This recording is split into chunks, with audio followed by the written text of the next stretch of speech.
Our next speaker is Rob Rogers. Good evening, Mr. Rogers. Good evening, board members. My name is Rob Rogers. I'm a parent of 2 District 20 students. The Duke University-led ABC Science Collaborative issued a report on June 30th of this year regarding COVID-19 mitigation effectiveness in North Carolina schools.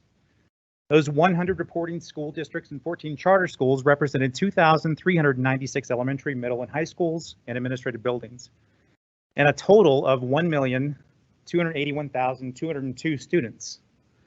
The collaborative's analysis of that massive amount of contextually relevant data, it showed that proper masking is the most effective mitigation strategy to prevent secondary infections in schools when COVID-19 is circulating and when vaccination is unavailable or there's insufficient uptake.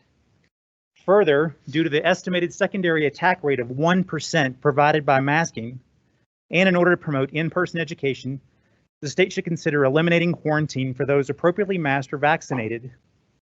So universal masking not only prevents secondary infection in school populations, but it also keeps kids safely in school.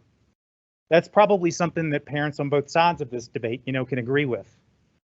But we've been constantly hearing from various administrators and board members that they are trusting parents to do the right thing, and that parents are in the best position to make health decisions for their children. And you know what? That's a very true statement. Parents are in the best position to make decisions for their children. But in a crowded school context, what this guidance effectively does is shift the responsibility of individual choices from the parents making those decisions to the parents that want a safe, healthy environment for all students. I personally will no longer, that's what I get for using, technology for the first time. I want to allow the selfish and misinformed to define a narrative which places unreasonable responsibility on those that expect a safe school environment for all students. This isn't about mandates, and I would really suggest that the board stop using that word.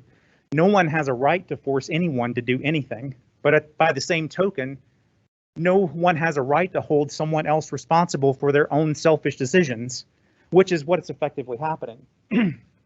Restricting entry to D20 facilities to only those that wear a mask or show proof of vaccination would create a safe, stable learning environment for both students and staff and wouldn't take a single choice away from anyone. Any parent would have the right to choose, but no other family member would have to suffer the consequences of that choice. If a parent decides it's not the best interest of their children to wear a mask at school, that's their choice. And fortunately, there are virtual and homeschool alternatives to support that choice. They do not, however, have the right to compromise the safe learning environment that benefits all of their students.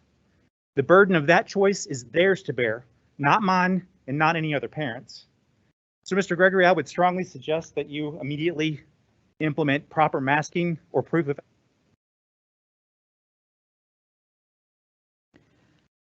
Thank you, Mr. Rogers.